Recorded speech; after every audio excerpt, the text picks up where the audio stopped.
नमस्कार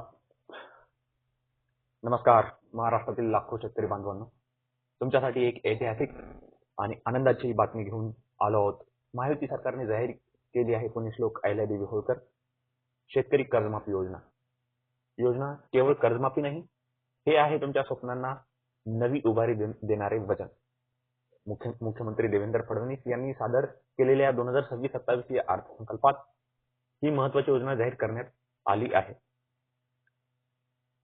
ही माहिती देण्यासाठी आपण या YouTube चॅनलला सबस्क्राईब करू शकता आणि आणखीन आमचे अपडेट मिळवण्यासाठी तुम्ही या चॅनलला फॉलो करू शकता. ही योजना पुण्यश्लोक अहिल्यादेवी होळकर यांच्या नावाने समर्पित आहे, ज्यांनी आपल्या कारकिर्दीत शेतकरी व सामान्य जनतेसाठी अनेक क्रांतिकारी निर्णय घेतले. महायुती सरकारचा हा निर्णय राज्यातील लाखो शेतकऱ्यांना नवा श्वास देणारा आहे. जाणून घेऊया या योजनेतून तुम्हाला नक्की काय मिळणार आहे. पहिला फायदा, ज्या शेतकऱ्यांना पीक कर्ज 30 सप्टेंबर 2025 पर्यंत थकीत आहे, त्यांना मिळणार तब्बल 2 लाख रुपयापर्यंत कर्जमाफी. 2 लाख रुपयापर्यंत कर्जमाफी मिळणार आहे. आणि दुसरा फायदा, ज्या शेतकऱ्यांना नियमित कर्जफेड केली आहे त्यांनाही विसरले जाणार नाही. ह्याच्यामध्ये आपण स्लाइडमध्येही पाहू शकता की मी कशा प्रकारे याच्यामध्ये नमूद केलेलं आहे. डाटा कशा प्रकारे यांनी ह्या सुविधा देण्याचा प्रयत्न केलेला आहे. ज्या शेतकऱ्यांनी नियमित कर्जफेड केली आहे त्यांनाही सरकार विसरले नाही. त्यांना मिळणार 50,000 रुपयांचे विशेष प्रोत्साहन अनुदान. तिसरा फायदा जो आहे, शेतकऱ्यांसोबतच ग्रामीण भागातील शेतमजुरांसाठी सरकारने विशेष सहाय्यता तरतूद केली आहे. हे खरे आहे. या अर्थाने सरकार सबका साथ सबका विकास हा जो त्यांचा वादा आहे त्याला ते धरून काम करते. आता पाहूया या योजनेचा लाभ कोणाला मिळेल आणि पात्र शेतकऱ्यांसाठी ही योजना कशा प्रकारे यांनी तयार केली आहे. पात्र शेतकरी कसे असू शकतात, कोणता शेतकरी पात्र होऊ शकतो, कोणता शेतकरी अपात्र होऊ शकतो, याबद्दलची आपण माहिती घेऊ. सर्वप्रथम आपण पात्र शेतकऱ्यांसाठी बद्दलची माहिती पाहू.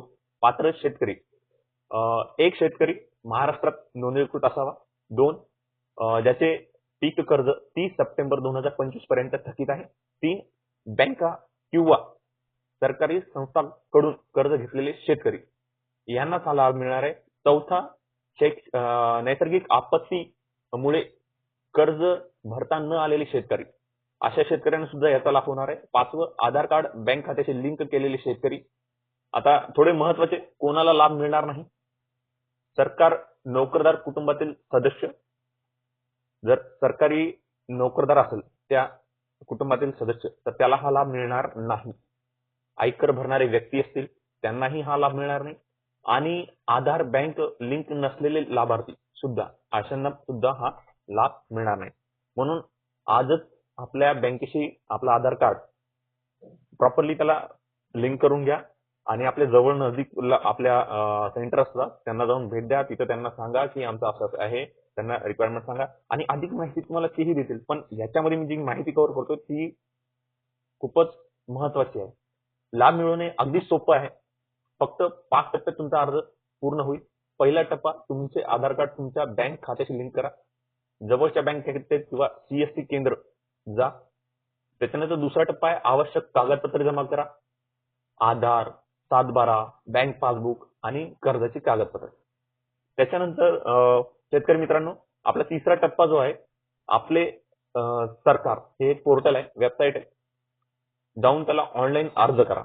हे अशा प्रकारे तुम्ही त्याच्यामध्ये अर्ज करू शकता. त्यासाठी आता हे सर्व झालं का कोणाला लाभ भेटणार काय ह्याच्याबद्दल तुम्हाला माहिती दिली. आता त्याच्यापेक्षाही इम्पॉर्टंट, आवश्यक कागदपत्रे ह्याच्यासाठी काय लागू शकतात.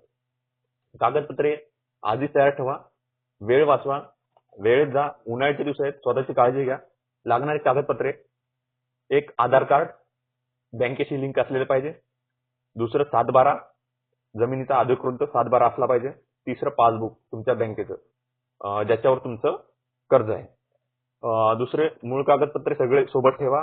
पासपोर्ट आकाराचा फोटो, आधाराशी जोडलेला मोबाईल नंबर, आधार कार्ड, नमुना 8चा उतारा, ज्याच्या मालकीची जमीन आहे त्याचा, त्याच्यानंतर स्वाक्षरित स्वघोषणापत्र ऍफिडेव्हिट म्हणतो आपण त्याला, ते नमूद केलेलं असते त्याच्यात त्या प्रकारे.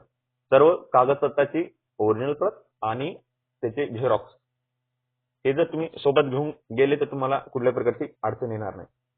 त्याच्यानंतर दुसरं मित्रांनो, ह्याच्यामध्ये पाहायचं झालं तर प्रक्रिया आपण पाहितली. सेकंडली आपल्याकडं पण हे जे आता कोणाकोणासाठी मर्यादित आहे काय आहे याबद्दल थोडीशी आपण माहिती घेऊ. त्याच्या कागदपत्राबद्दल आपण आताच माहिती पाहिली. कोणते कोणते ते व्हिडिओ तुम्ही हा सेव्ह करून परत त्याला पाहू शकता. महाराष्ट्र सरकारने एक मोठा संकल्प केला आहे की आता जो आपला कृषी जीडीपी आहे 55 अब्ज डॉलर आहे, तो 1947 पर्यंत 500 अब्ज डॉलर पर्यंत नेण्यासाठी त्यांनी या अशा प्रकारचे उपक्रम राबवण्याचा प्रयत्न केलाय. शेतकरी मित्रांनो, शेवटी मी तुम्हाला एकच आवाहन करतोय, ही योजना तुमच्यासाठीच आहे. अधिक माहितीसाठी ह्या आपले सरकार या स्थळाला भेट द्या, वेब पोर्टलला भेट द्या, माझ्या चॅनलला सबस्क्राईब करा. नवीन नवीन अपडेट मी तुम्हाला देत जाईल. त्यानंतर किंवा जवळच्या तालुका कृषी कार्यालयात सीएससी केंद्राला भेट द्या, तेही तुम्हाला सांगतील. आणि सर्वांना उन्हाळ्याचं एवढं सांगतोय की थोडंसं ऊन वाढत आहे, स्वतःची काळजी घ्या. जय महाराष्ट्र, जय किसान, जय हिंद.